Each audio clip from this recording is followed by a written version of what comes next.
Muito bem, nós estamos no capítulo 7. Nós estamos no capítulo 7 falando sobre os 144 mil selados de Israel. É importante falar que eu vou apresentar aqui uma interpretação, claro. O Apocalipse ele só pode ser interpretado. E a gente usa aí alguns óculos de interpretação. Você pode ouvir com diligência, com paciência, com amor cristão. Se quiser perguntar, se você quiser falar, contra-argumentar, por favor, esteja à vontade, né? Estamos preparados para isso também. Tá bom? Mas nós vamos estudar o capítulo de número 7. Como diz, vamos estudar palavra por palavra, letra por letra. Porque para a gente estudar assim o Apocalipse, em virtude das muitas interpretações, é importante que a gente tenha um mínimo de ler mesmo, de futucar uma palavra, futucar uma letra, né? Ver em outros textos da própria Bíblia o que de fato nós estamos tratando aqui. Pois bem, no Apocalipse capítulo de número 7, nós já começamos a falar desse capítulo no último encontro. Nós vamos fazer a releitura dos versos 1 aos versos 4. Vamos fazer essa leitura? Apocalipse 7, de 1 a 4, para começo. Pastor José Henrique, lê para nós esses versos, por gentileza. Depois disso, vi 4 anjos em pé nos 4 cantos da terra, conservando seguros os 4 ventos da terra, para que nenhum vento soprasse sobre a terra, nem sobre o mar, nem sobre árvore alguma. Vi outro anjo que subia do nascente do sol, tendo o selo do Deus vivo, e clamou em grande voz aos 4 anjos, aqueles aos quais fora dado fazer dano à terra e ao mar, dizendo: não danifiqueis nem a terra, nem o mar, nem as árvores, até selarmos na fronte os servos do nosso Deus.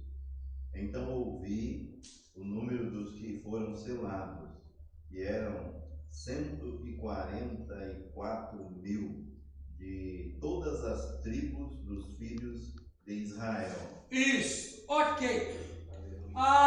Veja, gente, os 4 anjos estão segurando 4 ventos nos 4 cantos da terra, e nós falamos sobre essa questão na última aula. E ele viu um anjo que falou assim: eu vou selar os servos de Deus. Por que selar? Este selo tem a ver com proteção. Proteção do quê? Então nós vimos, terminamos com esse slides, né? Livramento das catástrofes que sobrevirão à terra. Deus livra o seu povo da tribulação e não da tribulação. Verso capítulo. Ixi, é mesmo, hein? Tributação é coisa do governo, né? Tribulação. Obrigado, depois vou corrigir. Todos os textos que tratam da segunda vinda de Cristo mostram que a igreja não será arrebatada secretamente antes da grande tribulação. Alguém vai falar isso daqui a algum tempo. Ela será poupada na e não da tribulação. Mateus 24 e 2 Tessalonicenses 1. Selo para proteger de danos físicos, como no caso do povo de Israel quando no Egito, na época das 10 pragas. Agora, o anjo está selando os servos de Deus de que maneira? E quem são os 144 mil? Livramento das catástrofes que sobrevirão à terra. Deus livra o seu povo na tribulação e não da tribulação. Tributação está errada aqui, né?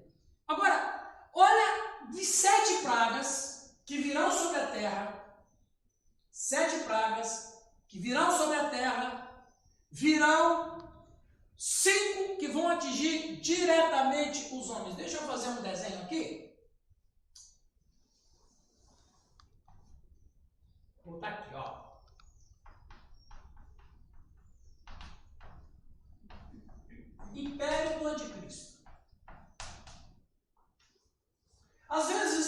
leu o Apocalipse, e claro, o João está vendo, é um compilado de visões. Coisas acontecem na terra, no céu, e ele vai escrevendo o que está acontecendo. Mas é nossa função pegar cada coisinha e colocar no seu lugar na história. É a nossa função. Pegar tudo que ele viu, tudo que ele presenciou, tudo que ele ouviu e viu e colocar no quadro da história. Então, nós temos aqui, né?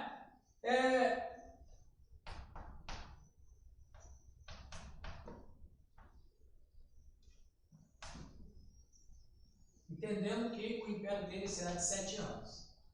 A gente vai falar disso aqui no capítulo 12 e 13, ok? Aqui vai acontecer o toque das 7 trombetas. As 7 trombetas acontecerão nesse pedaço. Aqui não. Nesses primeiros 3 anos e meio de governo dele, ele não vai fazer nada. Ele vai lançar a marca aqui, botar MB, marca da besta, ele vai lançar a marca da besta na metade do seu império. Aqui ele vai conquistar a humanidade. Vai ter muita fartura, né? Exatamente. Vai sobrar muito imóveis para... Não vai sobrar. Porque eu escrevi. Tá. Aqui ele vai conquistar a humanidade. A igreja vai estar pregando. Não subiu ainda? Não, a gente vai tratar disso aqui mais detalhadamente. Ok, é a interpretação que nós temos, mas fica à vontade. Não precisa mudar o que você crê, não. Apenas escute uma outra para você acrescentar seu conhecimento. Então, aqui vão acontecer as 7 trombetas. Agora, isso não é interpretação, não, porque eu vou ler no texto aqui. Aqui, os 144 mil já estão selados. São os adventistas do sétimo dia. Não, é testemunho de Jeová. Aqui os 144 mil estão lá. Agora, vamos ali, ó. Eu vou pedir que o nosso querido Nil leia Apocalipse 16, 2. O Raul leia Apocalipse 16, 3. O Calixto leia Apocalipse 16, 4. A Suzy, Apocalipse 16, 8 e 9. E a Delma leia Apocalipse 16, 10. Prestem atenção nos textos que serão lidos. Por favor, isso é importante.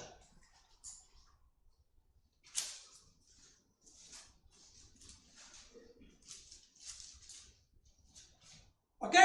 16, 2. O que diz? O primeiro anjo foi e derramou a sua taça pela terra. E abriram-se feridas malignas e dolorosas naqueles que tinham a marca da besta e adoravam a sua imagem.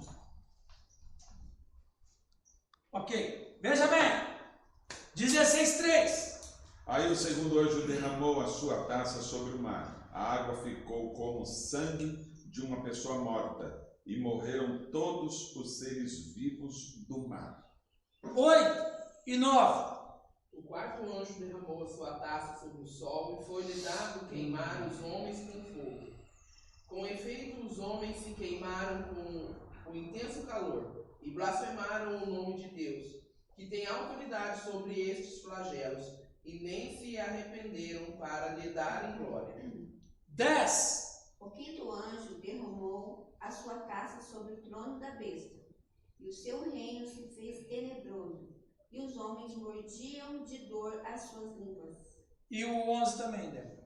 E por causa das suas dores, e por causa das suas chagas, blasfemaram o Deus dos céus, e não se arrependeram das suas obras. Veja bem, olha que coisa interessante, como o Nilton falou e o Calixto também.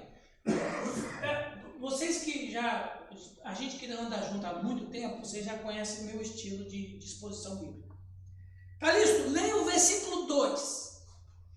E foi o primeiro e derramou a sua taça sobre a terra, e fez-se uma chaga má e maligna nos homens que tinham o sinal da besta e que adoravam a sua imagem. Ok, olha lá. Aqui tem a marca da besta.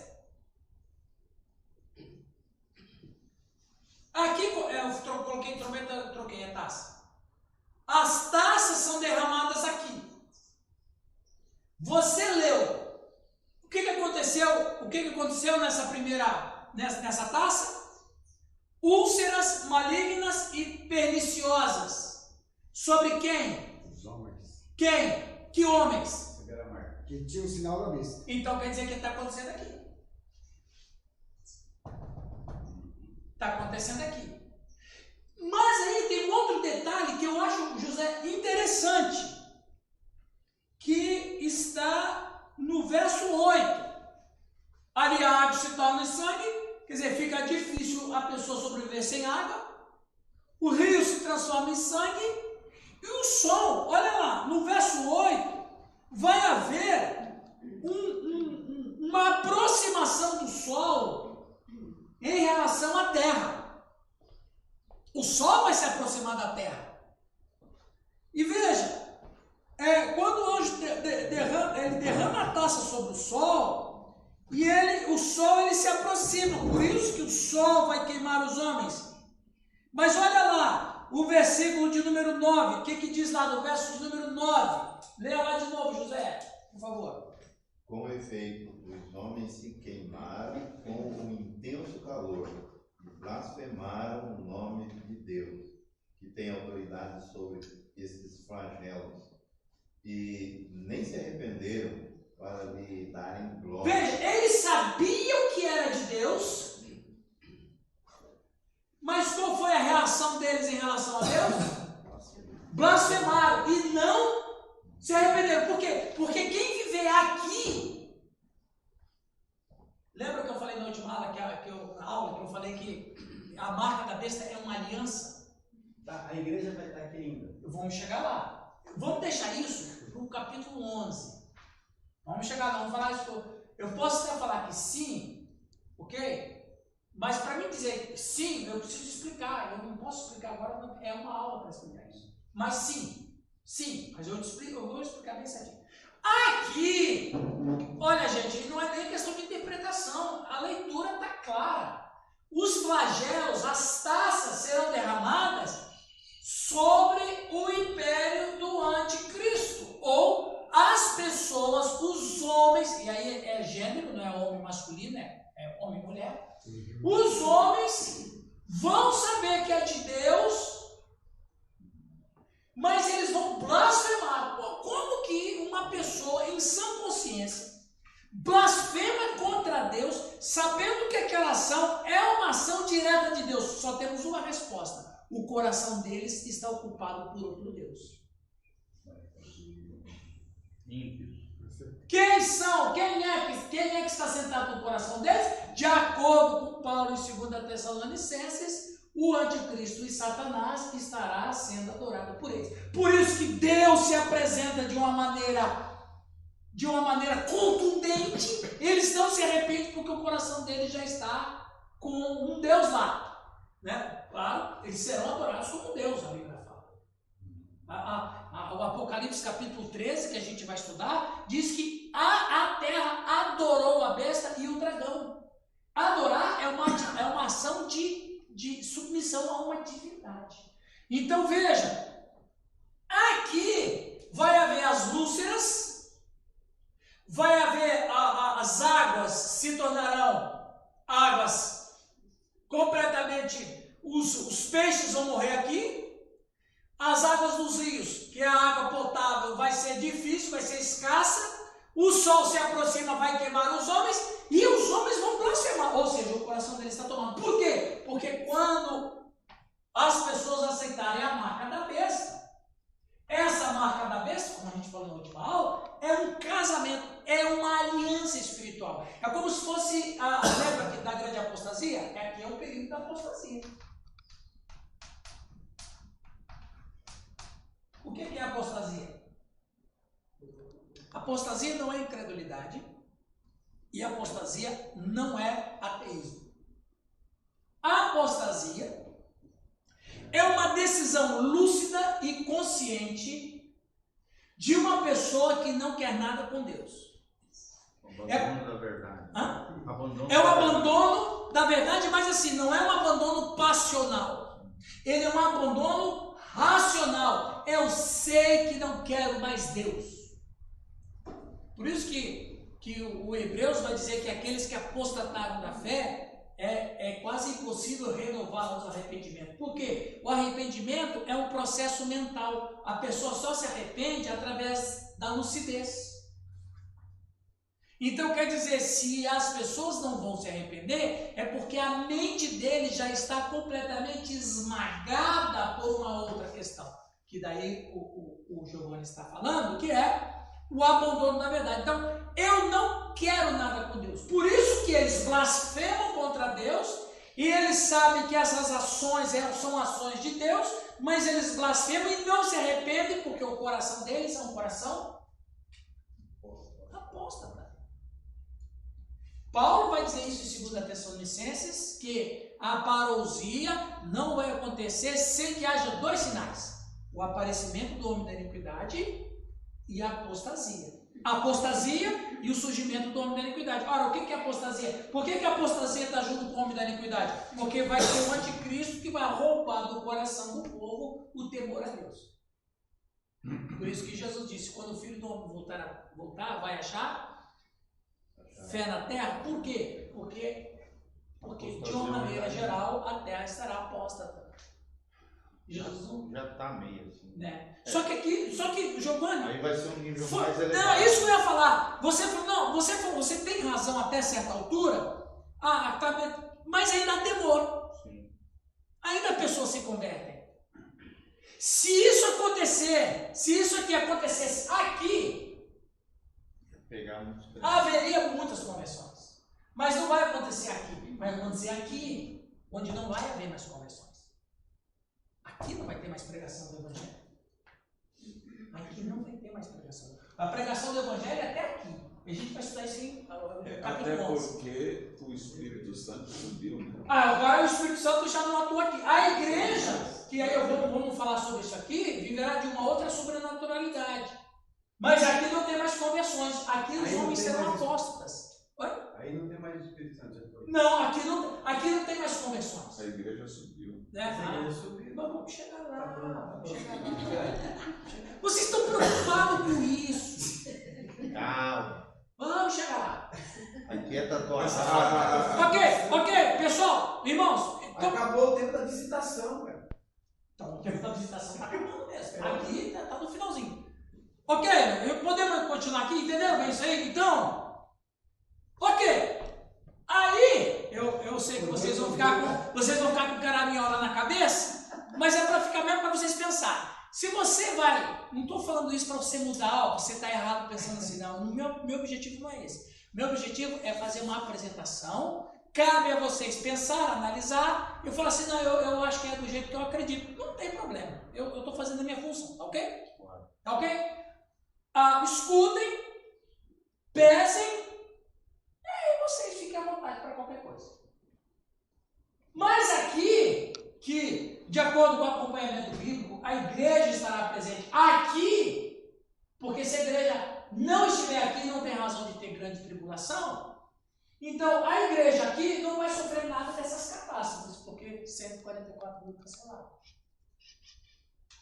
A forma de Deus agir com a igreja, sem o Espírito Santo, é uma outra forma. Deus nunca é pego de surpresa. Tem outra forma. Tem outra maneira de agir. E outra, aqui a humanidade vai viver uma época que ela jamais teve em toda a sua experiência humana. Será um período que jamais a Terra teve na sua história. Então, a igreja aqui, olha, por favor. Mas isso tu está falando em termos de juízo, né? Já é um juízo, né? Olha lá, voltando para o capítulo 7 dos 144 mil, olha lá, voltando lá. Verso 3: não danifiqueis nem a terra, nem o mar, nem as árvores, até selarmos na fronte os servos do nosso Deus. Então quer dizer, é 7,4. Agora, quando você olha para aqui, você vai ter essa observação. das pragas do Egito, muitas pragas não pegaram o povo de Deus. Estavam selados, protegidos. Úlcero não pegou neles, piolho não pegou neles, granizo não caiu na casa deles. Estavam selados. Então, quando você pega aqui, o que vai acontecer no planeta Terra de uma amplitude maior do que no Egito, Egito foi local, regional, aqui vai ser global, então não tem problema. Os servos do Senhor estarão protegidos. O texto está dizendo que aí fala assim, agora olha aqui, ó, irmãos. 3 elementos nesta visão do capítulo 7. E eu vou explicar bem certinho essa questão dos 144 mil. Uma advertência, tempos difíceis estão pela frente, será o tempo de grande tribulação. Uma segurança, os selados jamais serão condenados, aí você falou, juízo.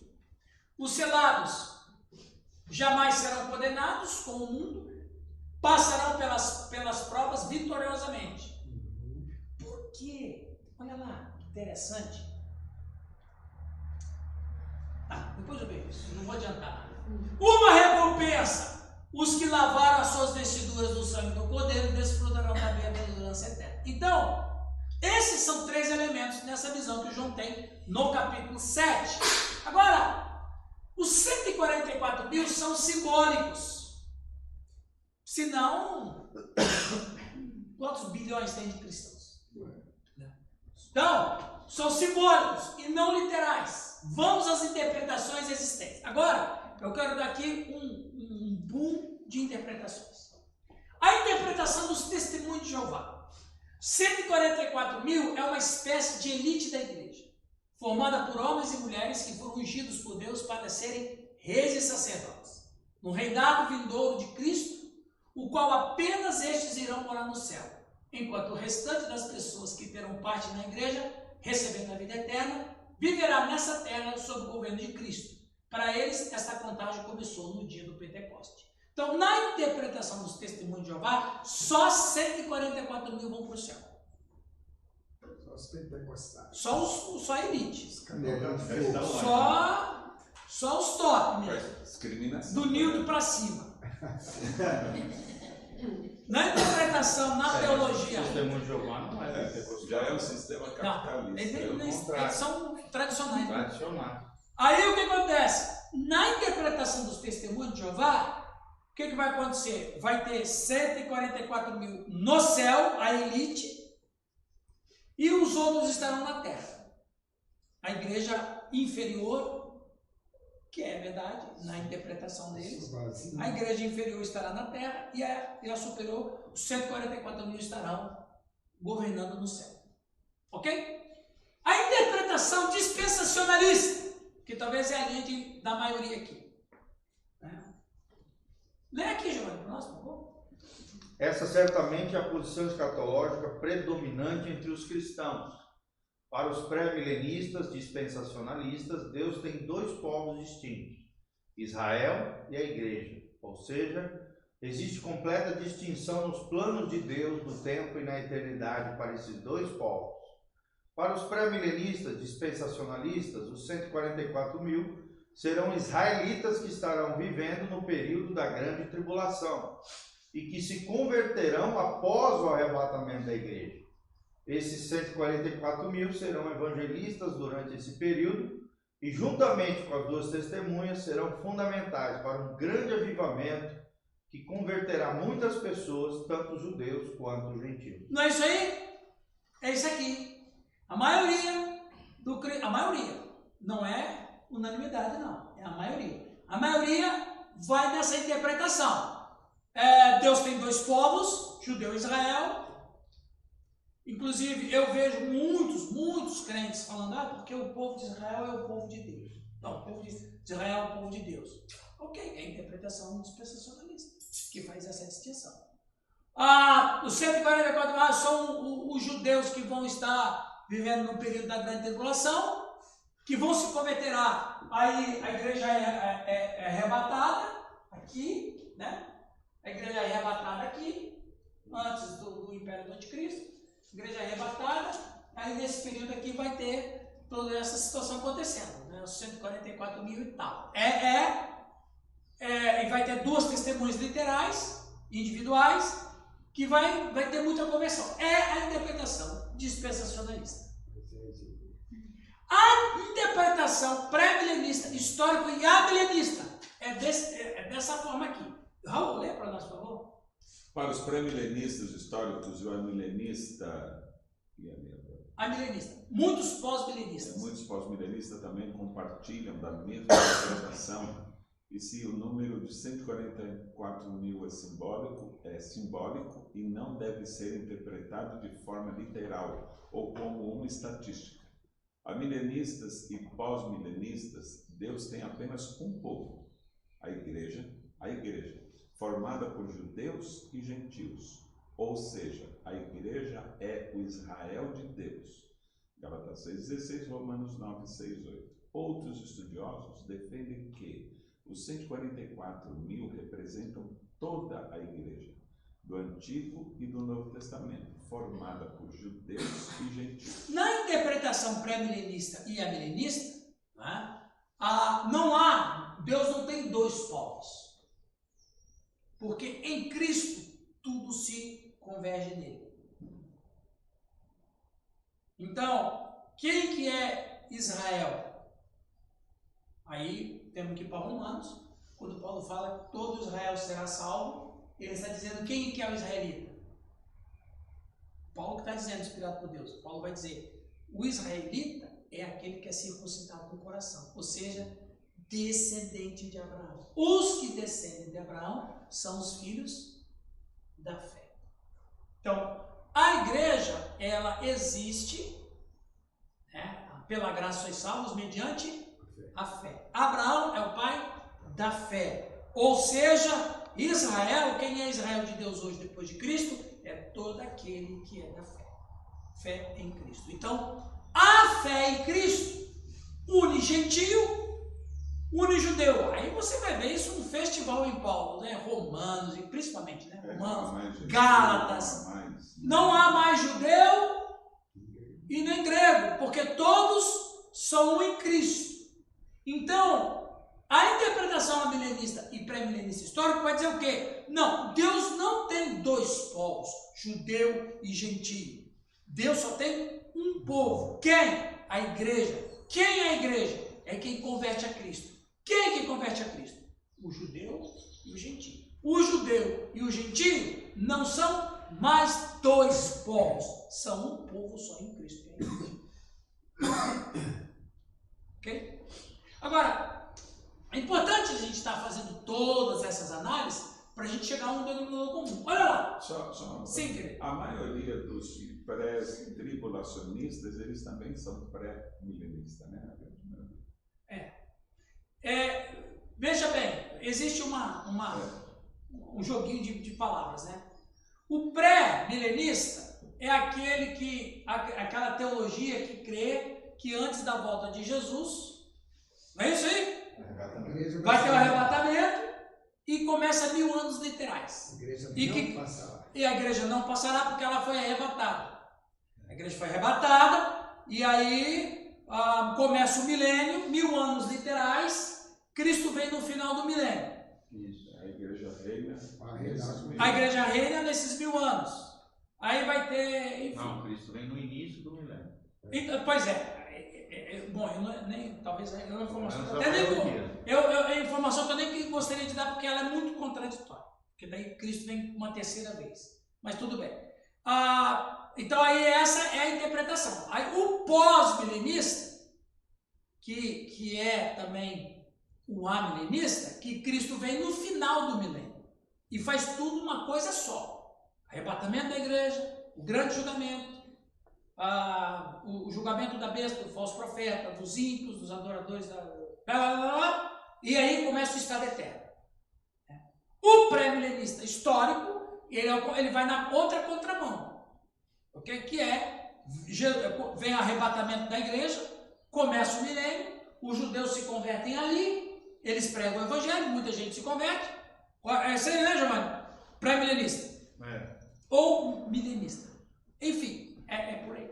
Na verdade, o pré-milenista... Mas só que a gente vai falar disso lá em Apocalipse 20.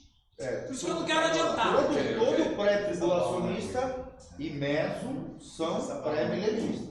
Entendeu? Certo. Está dentro do conjunto de pré-milenistas. Que existem eventos proféticos antes do milênio. Isso, exatamente. O milênio é literal. Então, o milênio é 1000 anos atrás. Mas eu vou falar disso, nós vamos tratar disso quando chegar no 20. Ok? Não sei se a gente vai chegar em novembro, mas eu quero chegar até lá.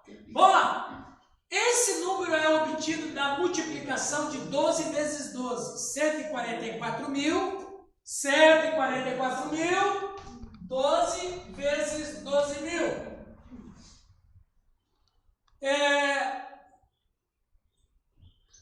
A simbologia dos números em Apocalipse é muito importante.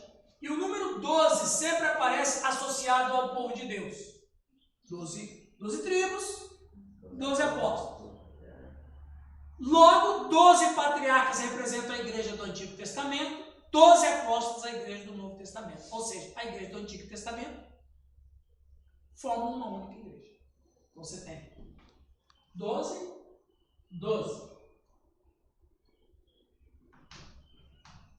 144 mil é o simbolismo dos salvos. Né? Toda a humanidade que crê. Agora ali, ó. A igreja é o Israel de Deus. Eu acho que é importante apresentar isso para vocês, para as coisas ficarem assim, a apresentação ficar sem muita dúvida.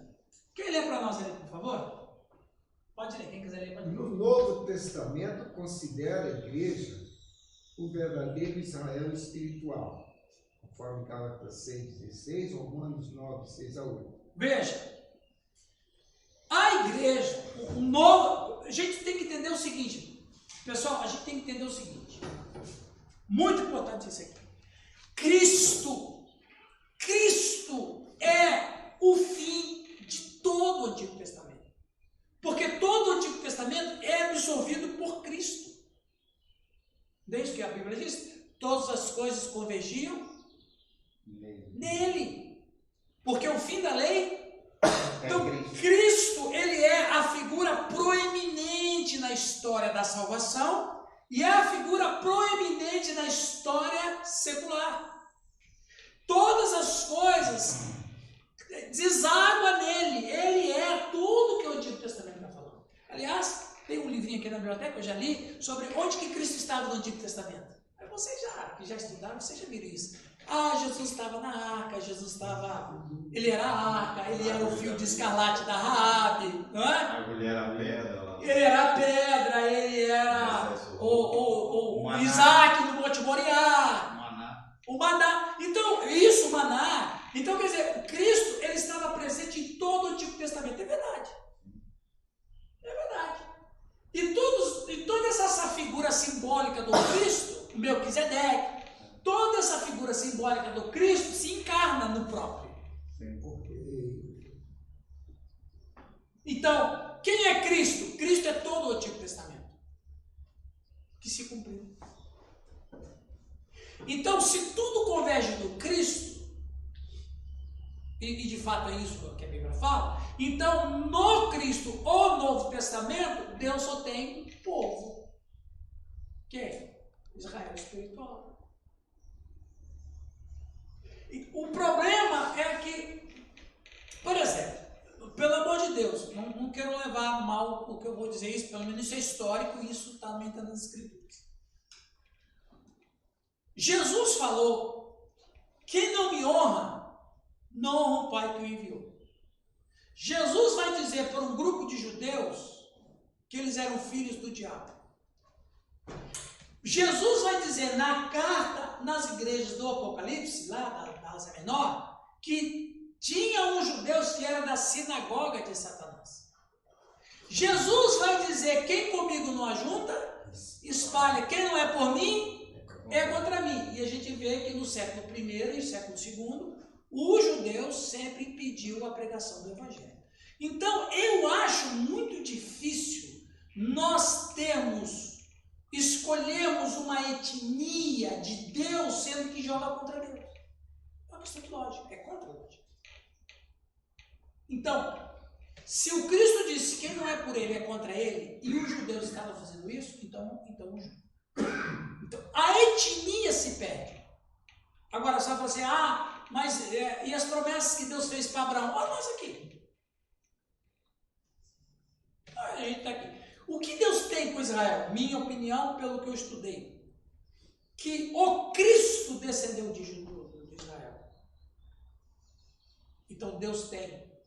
Ele tem, não vou dizer um carinho, né? Mas Uma afeição. ele tem uma afeição pelo que Israel produziu. O que Israel produziu? O Cristo. Porque veja bem, pessoal, isso é importante falar. Isso que eu vou falar eu precisava de uma palestra só para falar o que eu vou falar aqui. Mas é só para você ter noção. Quando Deus deu a promessa de Gênesis 3,15, precisava de uma nação. Não tinha nenhuma nação digna para receber o Cristo. Ele funda uma nação, que era o povo judeu, que começou em Abraão. Não tem nenhuma, todas as nações, ou você, Nilton, Abel, você que é mais jovem que da sala, você é mais mocinha. Você, Delma, já imaginou Cristo ser um egípcio? Ô, Giovanni, não é estranho você pensar assim? Cristo ser um acadiano, um babilônico, um cananeu, um eteu. Brasileiro. Não esculacha também. Nova cara. Então, Raul, você não imagina o Cristo sendo descendente de uma nação idólatra. Então o que Deus faz? Não tem nenhuma nação digna para receber A semente. Então o que ele faz? Olha, qual é o problema para Deus que criou tudo ex nihilo, o que é para ele colocar uma nação na história? Chamou um camarada que era crente. O Cristo nasceu e ele... Obrigado, pessoal. Valeu, hein? Valeu, tenho carinho com vocês. Mas quando você... Exatamente, Raul. Só que o que acontece? A gente vai falar isso em Apocalipse capítulo 12. A gente vai falar muito, muito profundamente sobre isso no capítulo 12. O Cristo nasce a duras penas. A duras penas. Parece que Israel esquece... Parece não. Ela esqueceu o seu propósito. Né? Lembra lá que até nos dias de Jesus os judeus falavam: quando é que você vai restaurar o reino? Mas eu estou aqui. A função pela qual vocês nasceram, vocês cumpriram a missão. Eu aqui, o Messias aqui. É o Espírito Santo. Se é o Espírito Santo, põe na viva voz aí. Então, Cristo, ele é o esperado das nações. Então, qual é a relação que Deus tem com Israel hoje? É o que o Raul falou. Nada mais. Eu fico muito preocupado, Giovanni, você como é um evangelista, eu fico muito preocupado quando eu escuto crentes dizendo que Deus vai salvar o judeu porque eles são judeus. Isso é uma heresia. A salvação não está numa etnia. Deus não faz acepção de pessoas. Deus não faz acepção de pessoas. A salvação, ele é judeu, ele vai ser salvo porque ele é judeu. Não existe isso na Bíblia. Não está escrito. Mas está escrito na narrativa, principalmente dos dispensacionalistas e de Scofield, esqueci o nome dele agora. Do Darby. Dwight Pentecoste. Dwight Pentecoste, do John Nelson Darby. Então o que acontece? A igreja evangélica brasileira, não sei muito agora, mas um tempo atrás, colocou o judeu num pedestal de quinta categoria. Quinta grandeza. O John Hart também trabalha muito isso. Agora, o que é o judeu? O judeu, ele é uma pessoa que, na verdade, ele nem é chamado, ele não é nem mais israelita, ele é israelense agora. Não é? Desde 1948. Quando vai para lá, a gente percebe. Você esteve lá. Aliás, o Giovanni vive indo para Israel, né? Não, é a primeira vez. Tá? Primeira de muitos. Amém. Já tem um grupo aí na frente. Põe eu e o Nilton na ficha lá, hein? Ano que vem vai ser eu e o Nilton. Não, eu também, rapaz. Que isso? Que acepção é essa? Vamos em agosto. Só porque eu não sou da renovada, rapaz? Nós vamos em agosto. Lá só os top. Sim, Giovanni, continua. Vamos junto então. Então, bora.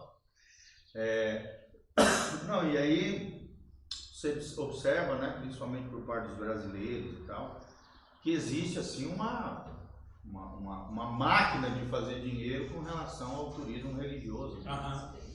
Então, até a gente cria assim, uma mística sobre Israel. Sim, Chega lá, não é aquilo, né? É exatamente. lindo, é maravilhoso. Você tem ali toda uma experiência de estar pisando na terra onde Jesus pisou. E tal. Sim. Mas assim, É diferente. Não que eu tenha me frustrado nem nada, pelo contrário, me alegrei, foi uma experiência maravilhosa, né?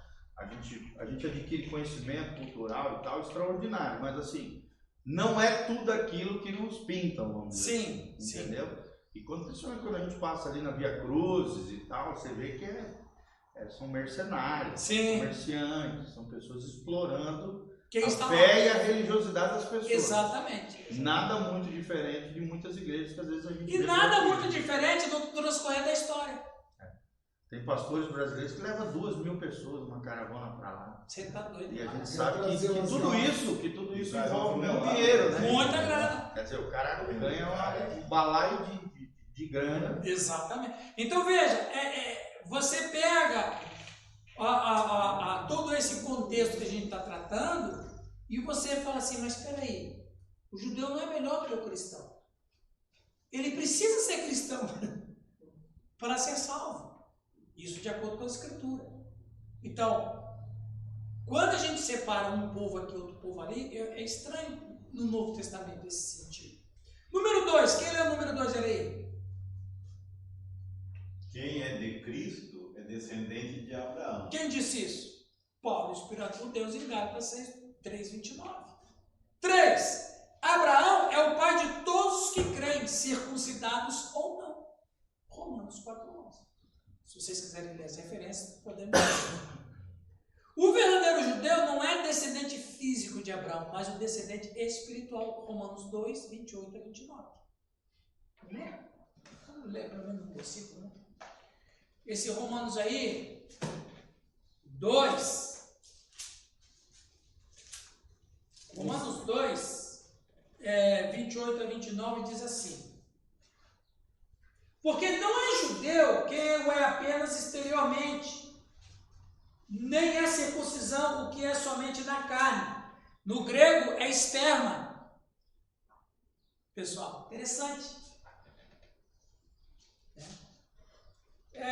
Porém, judeu é aquele que é interiormente, e circuncisão aqui é do coração e no espírito, não segundo a letra, e cujo louvor não procede de homens, mas de Deus. Então, Paulo está dizendo aqui que o verdadeiro judeu não é o que é descendente físico ou por esperma, mas é o descendente espiritual.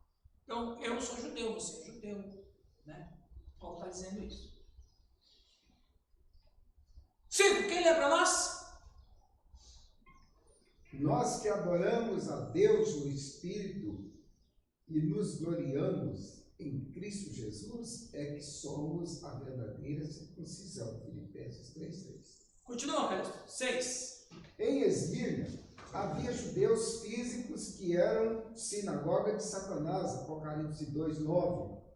Eram judeus de fato, mas não Israel espiritual. A igreja é a Nova Jerusalém. Apocalipse 21:12-14. É o povo de Deus. Apocalipse 18:4, 21:3. Concluímos que a igreja é o verdadeiro Israel espiritual. Sabe o que eu acho interessante? Por favor, não me leve mal. Cidades não são prédios. Cidades são pessoas. Quando a Bíblia fala que João fala, a Jerusalém celestial que descia Do céu. Eu já vi cartoons, desenhos, de um monte de prédiozinhos descendo assim. E não é isso. O que é a Nova Jerusalém? É aquelas almas dos irmãos que estão lá, que vão vir com Jesus para ressuscitar. É a Jerusalém que está descendo. Cidades são pessoas, que inclusive a própria palavra cidadão significa o quê? Pessoas. Tívida. Tívida é um cidadão, é uma pessoa. Então, cidade é o Nilton, sou eu. Por exemplo, como tem muita cidade no mundo assim, né? Se tiver uma bomba que toda a população de Campo Mourão vai morrer, caiu uma bomba atômica só aqui, morreu todos os habitantes de Campo Mourão. Os prédios estão aqui, está tudo aqui, mas cadê o povo? Aí vai chamar o quê? Cidade fantasma. Por quê? Os prédios estão lá, as casas estão lá, mas não tem pessoas, ou seja, não existe cidade. O que tem? Só casa, prédio, mas o povo não tem. Então, a igreja é essa nova Jerusalém, do hebraico Yerushalom. Shalom é o quê? Paz. Jerusalém significa cidade da paz. Ok? Jerusalém. Antes era só Shalom. Então, concluímos que a igreja é o verdadeiro Espírito. Então, se eu, como cristão e como parte da igreja, não honrar o que Deus está honrando, eu fico preocupado. Porque Deus me honra dizendo que eu sou Israel espiritual. Eu não posso tirar essa honra que Deus me dá. Então, se Deus fala que eu sou Israel espiritual, eu sou Israel espiritual. E pronto, acabou. Né? Sim, Raul está ali pensando, os olhinhos dele miúdo, pensando. A gente fica preso na nomenclatura. A Israel, né? É povo. Povo de Deus. Então, assim, toda essa sistematização, ela é espiritual. Certo. Então, aqui, a guerra entre Deus e Satanás.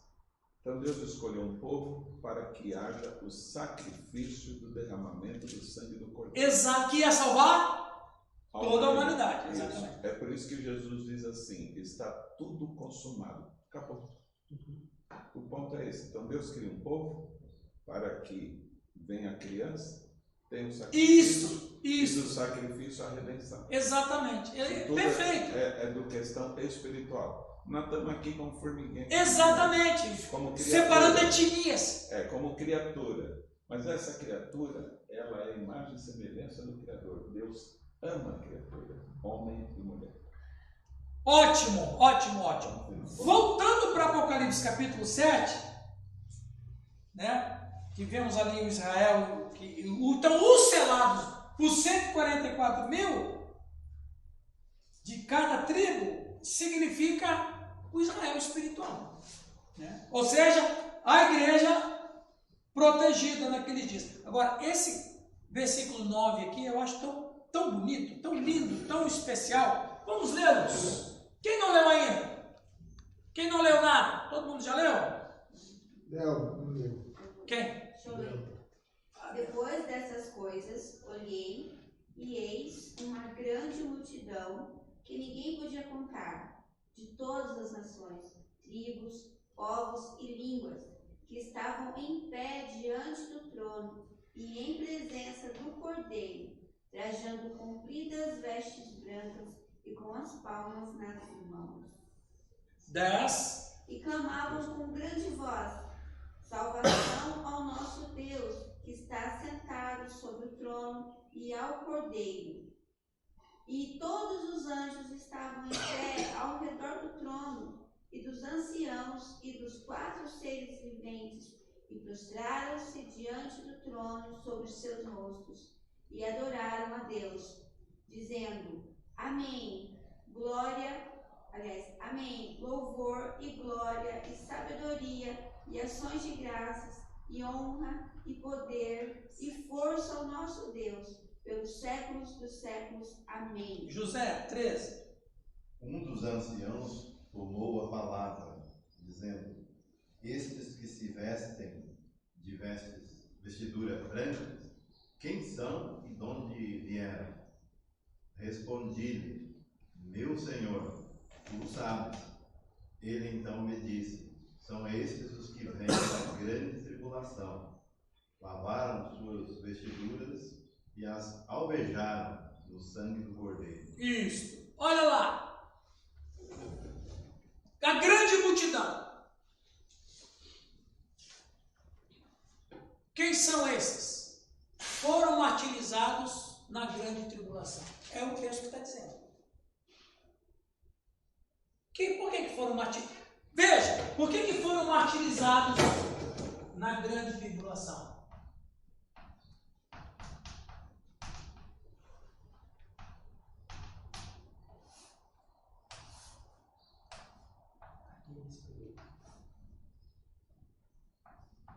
Porque não negaram a Cristo. Se não negaram a Cristo, eram igreja. Se eram igreja, estavam aqui. Lógico, é uma questão lógica. Agora, olha lá. Foram martirizados na grande tribulação. Essa parte da igreja vem da grande tribulação. Essa ideia da grande tribulação remonta a Daniel 12:1. Alguém lê Daniel 12:1, por favor? É vista em Mateus 24, 22 a 21. Alguém lê Mateus 24, 22 a 21? Daniel 12:1. E o anjo continuou dizendo. Só um instantinho, Raul. Desculpa. Em 2 Tessalonicenses 2, 3 e 4. Alguém lê a 2 Tessalonicenses 2, 3 e 4? Quem lê para nós? Mateus. Giovanni, lê para nós 2 Tessalonicenses? Sim. Apocalipse 13, 7 e 13. Quem lê? Eu lembro. A Suzy falou antes primeiro. Suzy, leia Apocalipse 13, 7 e 15. Esses textos que nós vamos ler são textos magistrais. Vamos começar com Daniel. O que diz Daniel? E o anjo continuou dizendo: nesse tempo aparecerá o anjo Miguel, o protetor do povo de Deus. Será um tempo de grandes dificuldades, como nunca aconteceu desde que as nações existem.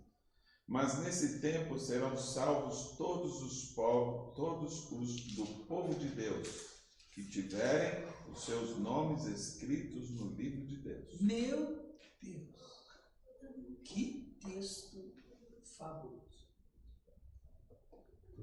Que texto fabuloso. Extraordinário.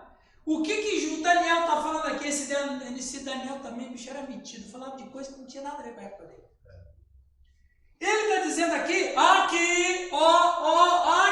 não tem o Espírito Santo. Não tem mais o reino de Deus aqui. Mas o que tem aqui? Grandes sobrenaturalidades. Daniel está aqui. Daniel, meu Deus, Miguel. Quem é o Miguel ali, que está escrito no livro de Daniel? Protetor de quem? O povo de Deus.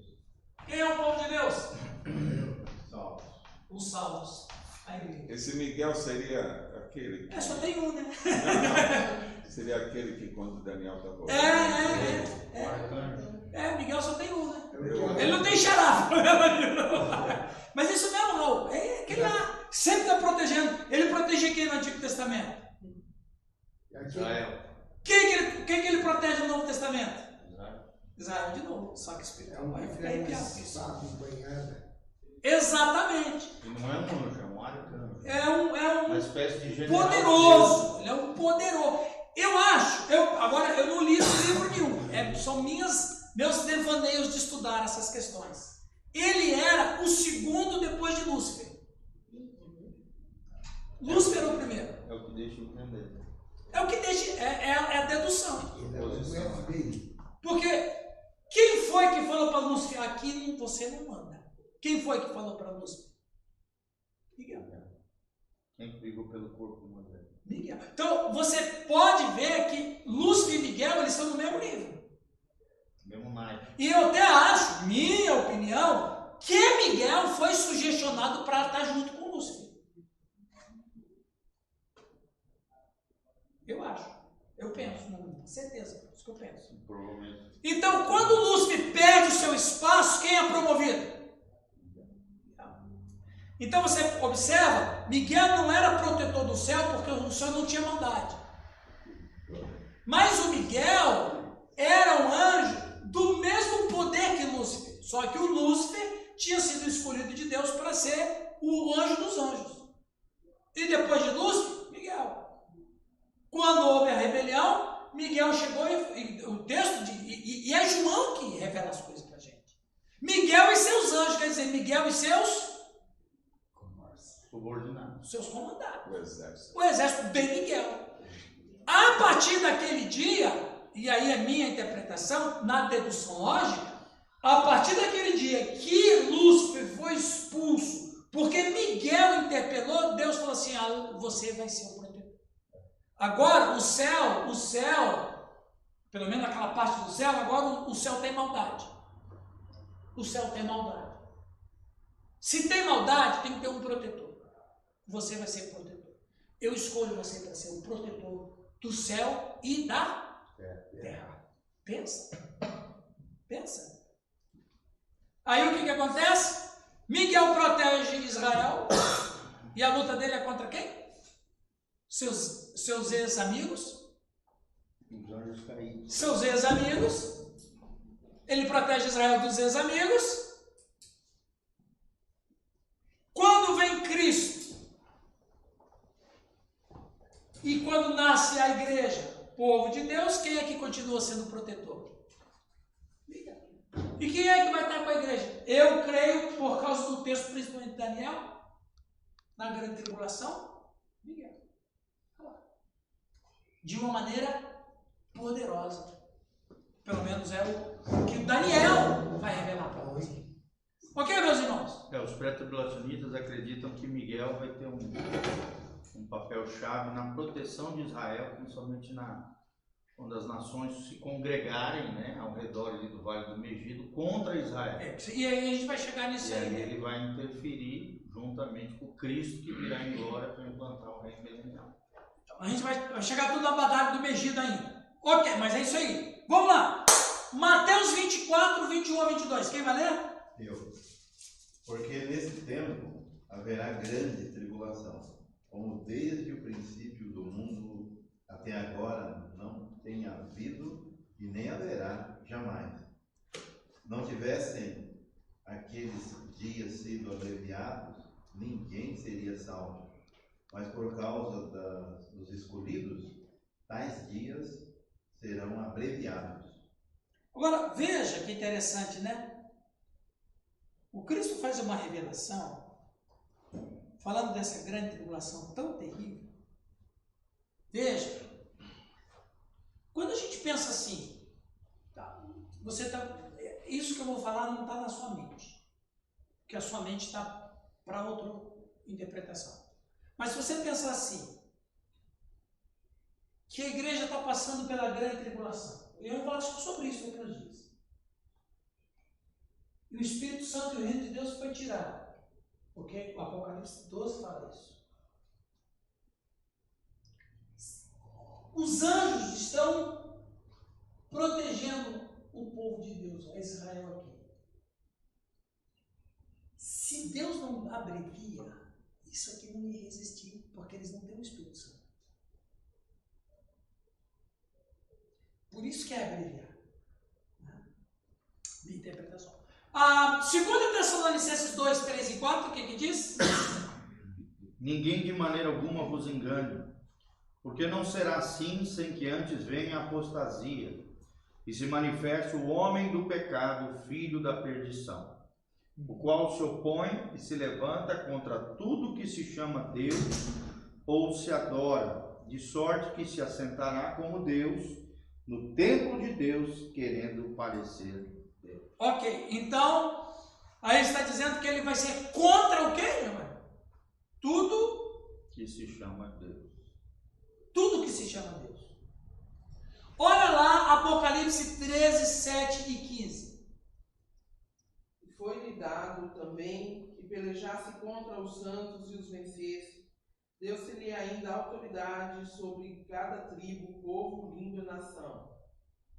E o 15? Ele foi dado comunicar fôlego à imagem da besta, para que não só a imagem falasse, como ainda fizesse morrer quantos não adorassem a imagem da besta. Ô, gente, olha o que diz aí, você acabou de ler.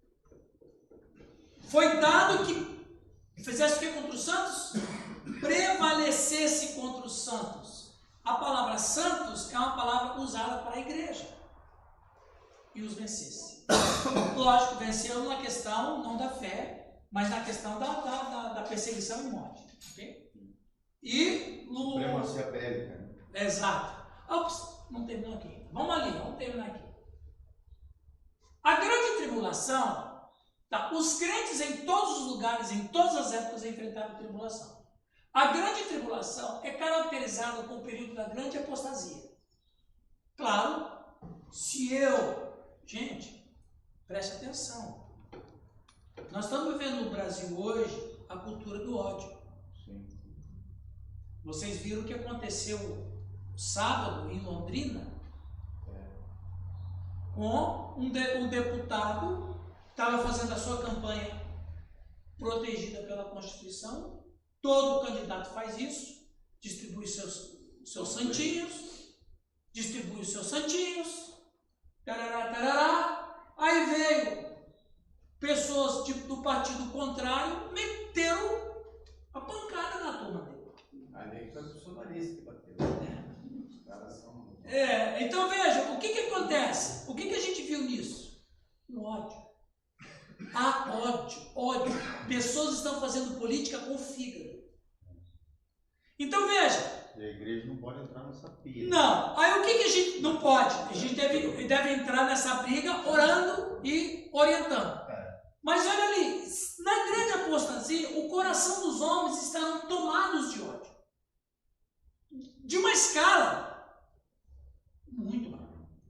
Então, quer dizer, se você é um cristão e Satanás vai semear um ódio tão bem feito no coração da humanidade, e a gente vai estudar isso em Apocalipse capítulo 13, ele vai colocar um ódio tão bem feito que o ódio vai se tornar parte do ser da pessoa. Então, a grande tribulação é caracterizada com o período da grande apostasia e também da manifestação do homem da iniquidade, que o Giovanni deu. Nesse tempo, o conflito secular entre a igreja, descendente da mulher, e Satanás estará no seu auge. Detalhes interessantes no versículo 9. Alguém leia, Raul, leia outra vez o verso 9, por favor. De onde? De 7, Apocalipse.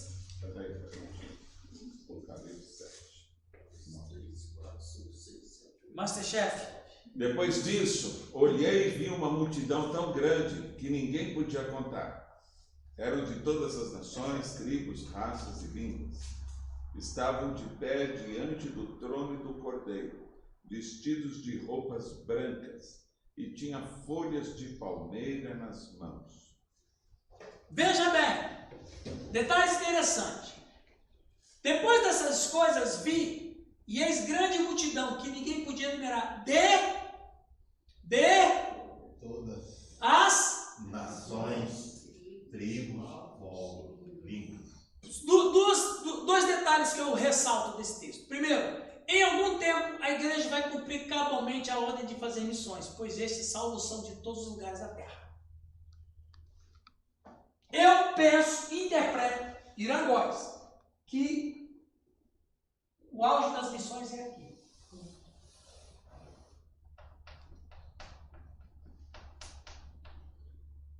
Tem alguma ligação com Mateus 25, quando ele diz que todos estarão diante? Mateus 25 é escatológico. Exatamente, Mateus 25 é escatológico. 24 24 e 25 é escatológico. Agora veja bem. Duas coisas que a igreja vai fazer nesse período. Guardem isso aí, porque a gente vai falar isso na próxima, daqui a 15 dias. 15 dias.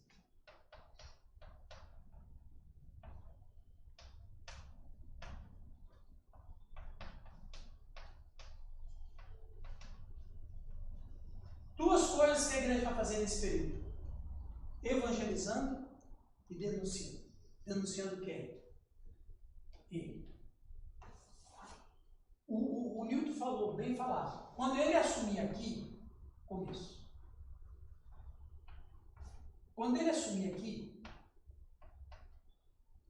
fizer todas as maravilhas que ele vai fazer, a igreja presente vai falar o quê? É ele. Por que a igreja vai saber? Porque o Espírito Santo vai revelar. Amós 4:7. A igreja vai saber quem ele é. Porque, gente, quando chegar aqui, meu, é o grande final. Até aqui, a história era uma. Daqui para frente, a história é outra. Tanto na civilização humana, quanto na natureza, quanto no cosmos, quanto em todos os lugares espirituais. A igreja, o que une pessoas divergentes? O inimigo em comum. Aqui, minha interpretação e leitura, aqui, é que toda a igreja já não vai estar mais se importando com teologias diferentes. Porque a igreja, naquele período, estará sabendo, de maneira poderosamente espiritual, que os dias estão chegando. A igreja vai estar unida em torno do Cristo com todas as teologias abandonadas. Batismo, ceia, administração, esquece. Por causa do sofrimento. Porque a igreja já vai começar uma nova época na sua história. Ela vai fazer o quê? Ela vai denunciar. Ele é o anticristo. Esse é inimigo. Não confie nele. Não acredite nele. Ele vai estar reinando. Ele vai estar no império. E a igreja vai estar, ao mesmo tempo, evangelizando. A gente vai ver isso em Gênesis, Apocalipse capítulo 11. A igreja estará evangelizando e denunciando. Muita gente vai se converter. Muita gente vai se converter. E você percebe que esses que o Apocalipse, os dois, é isso aqui, ó. Na eternidade estaremos conservando nossas peculiaridades. As distinções que nos separam na terra não nos separarão na eternidade. O critério que João usa para definir essas almas são etnia, idioma, regionalismo, nações, povos, tribos e línguas. Como que ele está vendo? Qual é o critério, Milton, que o João vai usar para isso aqui? A igreja batista, a igreja renovada. Não, Milton, não é isso não. Esquece isso. Não, o que ele vai dizer? Ele vai ver o oriental, ele vai ver o japonês, ele vai ver o negro, ele vai ver o branco, ele vai ver o asiático, ele vai ver... E interessante é que vai ter uma glossolalia. O que é glossolalia, Giovanni? É a dispersação de línguas, né? Exatamente. O que houve em Apocalipse, em Atos 2? Uma glossolalia, que é do grego glosso, idiomas, ou línguas estrangeiras. Veja, o que o João está vendo é que os caras estão falando na sua própria língua, mas todos entendem o que todos estão falando. Que loucura! É o Atos 2. Ou seja, o que Deus comunica para o João e o que Deus comunica para nós hoje? Que a salvação é de todos os povos, é para todos os povos, todos os livros. E no grego, a palavra para isso aqui, todas, é panta. Não é fanta não, viu? Panta é um conjunto que não falta nada. Por isso que fala panteísmo, né? Panta é muito, é tudo, não sobra nada. Panta, é isso no grego. Tudo é Deus, Deus é tudo. O panteísmo diz, tudo é Deus, Deus e tudo. Panta no grego é tudo, tudo, não falta nada, não tem nada fora, tá tudo aqui dentro. E o que o João usa do grego, todas as nações. Não tem ninguém que vai falar assim, como é que é o negócio aí? O que está acontecendo? Vamos chamar. Índios, mamelucos, lapões, aborígenes, todas as terras, todas as etnias estarão sendo representadas. Nesse sentido de panta, então nós podemos afirmar que a humanidade será salva. Não todas as pessoas, mas toda a humanidade, no no Pelo sentido. menos um de cada etnia. Exatamente, exatamente. Quando a gente fala assim que a humanidade vai ser salva, não se fala de pessoas individuais. Aí nem todo mundo vai ser salvo mesmo. Quantos já estão condenados? Talvez a maioria. Mas, como o Giovanni falou, convertidos de cada etnia representa o quê? Mas hoje está tão claro isso. Ó, ali está um mapa. Ó. Aquilo ficou tão pequeno em termos de comunicação da internet que qualquer nação, qualquer pessoa hoje é ligada. Ficou pequeno. Ficou pequeno. África, coisa. Hoje todo mundo está aqui, ó. Tuque. O evangelho está pregado. E aqueles povos que ainda. Por isso que eu falo, viu? Vocês que gostam de missões, aí o Giovanni que gosta de missões, o Raul que gosta de missões, eu vou dizer, a igreja precisa de um despertamento para missões. E ela vai fazer. Ela vai fazer. Porque se a Bíblia fala lá que de todas as nações, então a igreja chegou lá. Tem uma estimativa que hoje, da arrecadação da igreja, apenas 0,3% é aplicado em missões no mundo. Hoje. Menos de 1%. Mas vai chegar Os uma época. recursos da igreja. Vai chegar uma Tem época uma ideia. que vai ser. Vamos terminar antes de tomar um cafezinho? Vamos terminar lendo. Tem mais dois slides para a gente terminar. Alguém lê para nós, por favor? Detalhes dos salvos da eternidade. É uma igreja inumerável, verso 9. Isso é o cumprimento da promessa feita a Abraão, Gênesis 15, 5. Conforme Hebreus 11, 12, ela é para ele incontável. Essa multidão também é incontável para João, Apocalipse 7, 9. A multidão contável por Deus é incontável para João. 2. É uma igreja universal, versículo 9. Inclui os salvos, os selados, judeus e gentios, procedentes de todas as culturas, línguas, povos e nações, de todos os lugares e de todos os tempos. João vê na igreja a humanidade abençoada em Abraão. 3. É uma igreja honrada, versículo 9. Estar de pé diante do trono significa ter companheirismo com o Cordeiro, servi-lo e participar em sua honra. 4. É uma igreja pura. Versículo 9, as vestes brancas apontam para a absoluta pureza da igreja. A igreja não foi purificada pelo sofrimento, mas pelo sangue. O sangue do Cordeiro exclui a glória humana. Amém. A igreja que fora liberta da condenação do pecado, na justificação, do poder do pecado, na santificação, agora está livre da presença do pecado na glorificação. Nada contaminado pode entrar no céu. Apocalipse 21, 27. Roupas brancas ainda indicam alegria e felicidade, além de santidade. Lembra do Apocalipse, da abertura do sexto selo, que as almas estão clamando por justiça, e Deus fala assim, calma. Calma, que ainda virá. Vai vir, e chegou. Né? Chegou. Continua ali, Raul. É uma igreja vencedora. Este é um símbolo de vitória.